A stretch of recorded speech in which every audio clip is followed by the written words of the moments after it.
influence nyo din yung mga students, and hopefully through the students, ma-affect nyo rin yung larger communities. I want the teachers of Vimapa High School to be environmentalists, to teach the students to protect their environment, especially our Ilog San Miguel.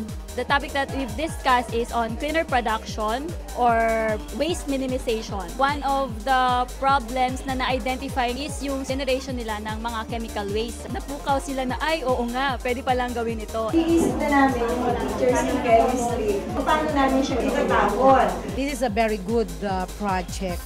In Vimapa High School, we could be one of the machineries on how we could prevent pollution, floods, environmental hazards. Teachers can now prepare lessons about protecting the environment. If they can practice minimizing or reducing the generation of waste, mas makakatulong sila ma-reduce yung environmental impact.